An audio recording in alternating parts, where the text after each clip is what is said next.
Hey everybody, welcome back to the channel where we review anything and everything. And today we're actually getting into a updated review on this camera cage here. Now, the reason why is because I recently started getting back into doing my photography, which is something I want to do for a while. I'm slowly getting back into it. So for that reason, I have been shooting a bit more. I recently did an unboxing video of this lens here that I just recently picked up. So in light of that, I never really had a chance to run around and actually use this thing for the way it was really intended. I had it in case I was going to use it for some like video work or attach some attachments to it. And most of the time I never really had to, because a lot of time I started using my camera just for photography stuff. And this is more if you ever use your camera for video stuff. And the other day I actually used it. And I knew of this at the time when I first took a look at this, but I just wanted to give a little bit of insight on this in regards to that. So it just made me kind of like taking it out. It just kind of gave me a few things I wanted to kind of break down on it. So I wanted to do an updated review. So first off, I want to say when I first was looking for a camera cage or camera rig, however you want to phrase it, but we'll say camera cage. I did a vast search online. At the time I was looking for a small rig because I knew that they usually make a lot of cages and their quality is pretty good. And they didn't create their 6D one anymore. I seen photos of it, but they didn't make it. So I started searching any other kind of brand that made anything newer, any of those other camera type of accessory brands. And I honestly couldn't come across anything. And then I just happened to come across this one. It wasn't easy for me to find, but after all my researching, I came across this one and I was like, okay, cool. It's something. I never heard of the company before, Topcine, but the craftsmanship of the rig itself seemed nice. But for the most part, this is a generic Canon rig, and it says that it's for the XXD line, like, you know, the 40D, 50D, 5D, you know, Mark 1 all the way to Mark 4. All those ones, especially because they didn't have articulated screen. It says the 6D, it says the 6D Mark II. So it said a whole list of Canon cameras essentially could be used for any of the Canon cameras. And the ones that are bigger in body size, not so much the Rebel ones, even though you could probably use it with those, but more so for the bigger ones, it's for those, not the obviously ones that have the built-in battery grip like the 1D series. But all of the other bigger ones that I mentioned, it would be for that. And it's a kind of a one and done kind of for all of them. And I think that's also really a great space for this thing, as since a lot of, and this is another thing that's interesting too, as I've been watching a lot of videos where people are getting back into photography and they're grabbing off either their old cameras or they're purchasing used older cameras, which, fun fact and little note, I recently went online and searched for a new older camera body because my son actually seemed excited about photography when he saw me taking photos and wanted to kind of play around with a camera. So I wanted to get him his own camera. So I purchased online, and I will do an unboxing video of that here when that comes in the mail, but it was a 4DD, a camera that I remember the times that it came out. It's a very solid camera. And my point to all that is that a lot of people are getting back into photography or realizing that all these new mirrorless cameras are overkill when it comes to photography, because the needs for photography is a lot lower than the needs of these people using mirrorless and digital SLRs for video. That demand is higher than what's needed for photography, because photography is still frame photos, and people have been taking still frame photos for years, magnificent photos during even the film days, and they didn't have such equipment on this level.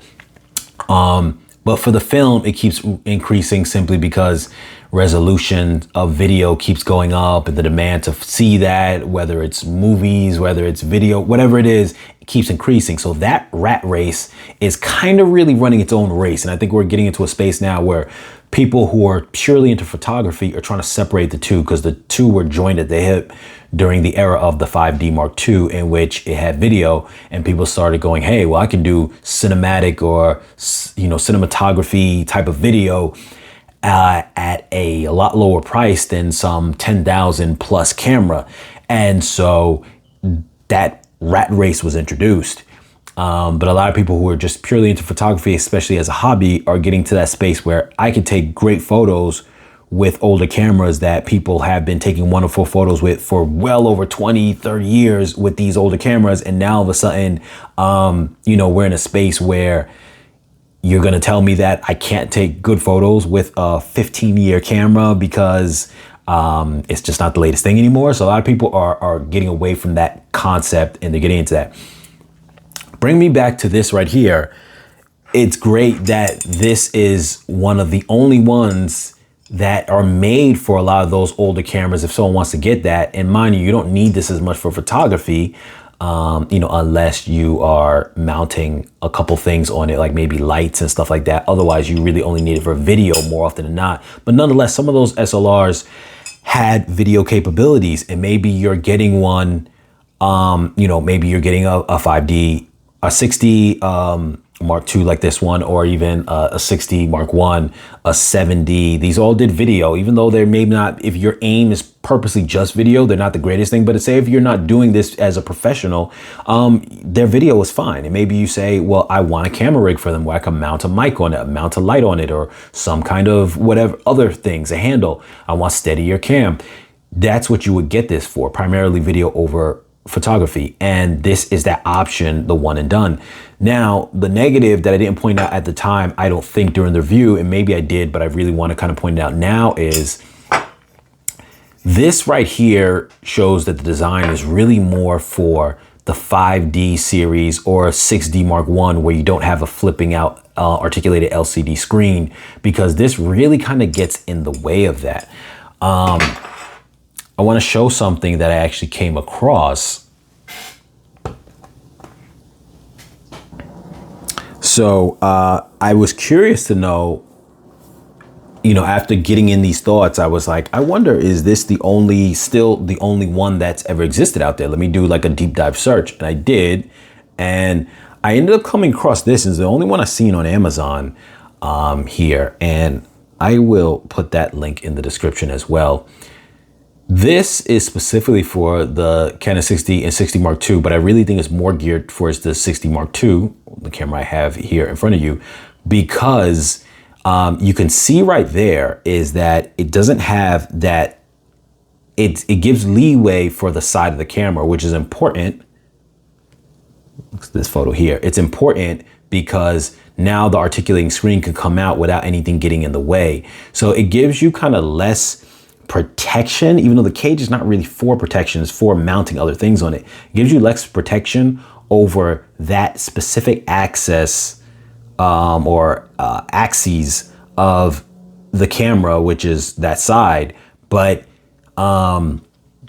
it's giving you more access to those things. Whereas this one here it's kind of within the same frame, but this part just comes out. And the opening is so you can still access those things. But this would be, like I said, on a camera where you don't have a articulating LCD, is really kind of where that stands out. And this one, I'm gonna have the link in the description once again for this one, the Topcine one.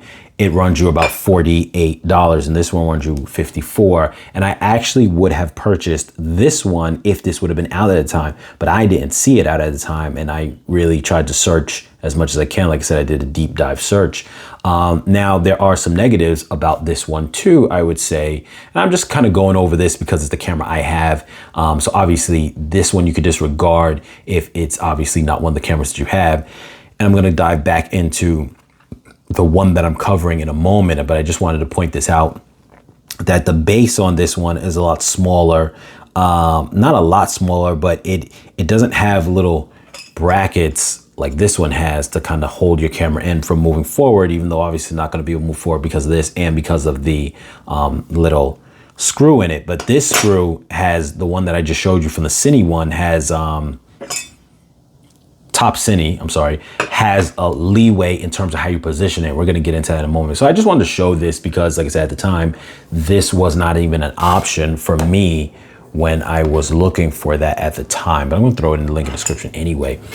So Coming back to this one, you can see here there's a little bit of leeway to move it around. And that's a really good thing because you could either have the camera up against the brackets, or maybe certain cameras might be different sizes, so it gives you some adjustment towards that. But with my 60, and I'm going to mount it in a few, you've got the leeway to have it a little more back, which is actually a positive because then it helps you a little bit more with the screen. It's not perfect, but it does help you a little bit more with having the screen come out more a bit. So, and these things are kind of just reassurance, like I said, so that's pretty good.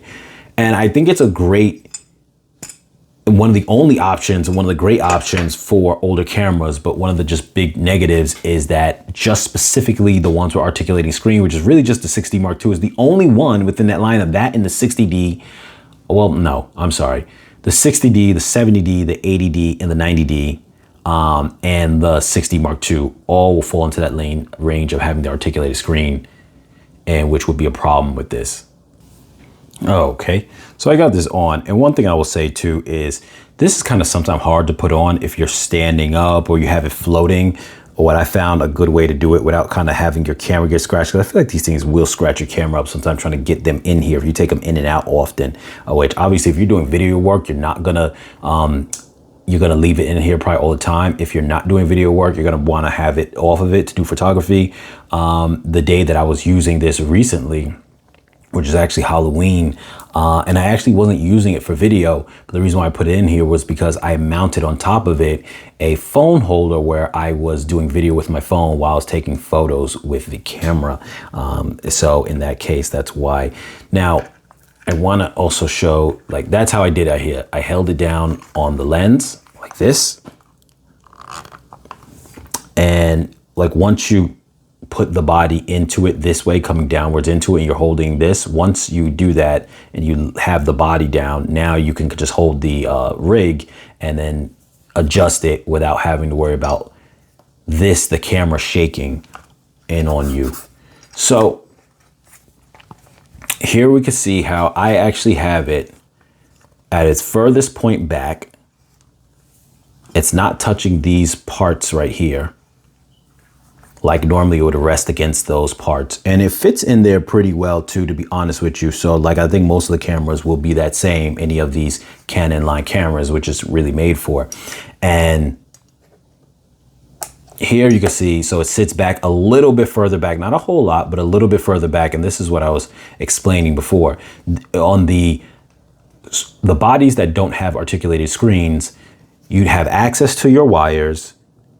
This is a nice area because now you could put a handle here, which is actually pretty nice. You could put a handle in between those, maybe coming across like that. You have a couple options where you can put, you know, like stuff on this side here and not just have it where the bar goes here, because it's made for the 6D in particular. So that actually can be a benefit, but it's bad for the screen. Now, you can do like this if you have this mounted all the way as far back like I showed you here. You can do like that, and then you can bring the screen up this way. Okay, and it's not perfect, but it's not super bad. If you're doing this and you were trying to record yourself, you could see right now the screen is a little bit off at an angle. It's not the greatest thing, but it's an option. Now, see, because that's always been the, as far as like vlogging yourself, that's always been the pro of having the articulated screen, is that. Whereas most of the time, if you were using, say, like a 5D series, 5D Mark III or 4 for video, obviously the Mark II as well as the Immersionator, but say if you're using one of those ones and you are filming video, what people used to normally do at that time, if they had a rig anyway, is they would be mounting on it a screen.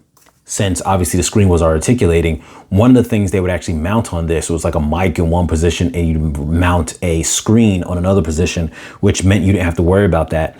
The benefit of having a flip out LCD, maybe not for always like viewing. I mean, you could still, you know, obviously some people will do it like it wasn't about the size of the screen. They just wanted to be able to, you know, maybe view it from lower angles, which honestly, this still doesn't even work if you, you know, for this here, because this does put it into that regardless. Like you can't view it as like tilted down angles like that. So this one, like I said, is not really good for that. But if you had a top mounted LCD or something like that, you would just be viewing it like that anyway, as far as like an external LCD is what I meant to say. I'm sorry. So it's a give and take. This thing is not great for the 6D, but all the other ones, it actually is really good. But I just wanted to point those things out because I don't think I pointed those things out as much in the first review. And since I was using it recently, I just really wanted to point that out. So if you are in the market specifically for a 6D, or if you have a 6D Mark II and you're looking for a cage for it, the one that I showed you on screen a moment ago, like I said, it's going to be a link in the description down below, is really more for you than this one. And like I said, in hindsight, I would have bought that one if I was, you know, if it was out at the time that I was shopping for this, but it wasn't, or at least I didn't find it. I did a thorough search. I couldn't find it. I couldn't find anything else like it. But I don't want to buy that now because I don't want to spend the money, because I don't use this for video like that. And if I used it, I mean, I might use it for video here and there, but I'm not one of those over the top pro video people who need the highest quality 4K and this and that. If I was to do that, I probably would end up getting a different camera, because this one actually doesn't even shoot 4K. And at that point, it wouldn't even matter as far as using the camera, it's just as far as using this rig for that. And if I was using this thing for some video, I don't necessarily need the screen to be completely, you know, flipped sideways from me, get all these kind of crazy angles and this and that. It has autofocus. So I would usually be rest assured that it's getting its video, which is one of the things that was, say, in the case of like, say, a 60D where it didn't have autofocus, you having that screen tilted maybe upwards if you had this at a low angle or something like that is more imperative, because you want to know that you're actually getting focus in what you're shooting, whereas this case it's getting focus, so it's a little bit easier. So but anyway, a little bit of a rant there, and like I said, just a few of my updates on this camera cage. As always, you guys, like, share, comment, subscribe, and I'll catch you guys in the next video.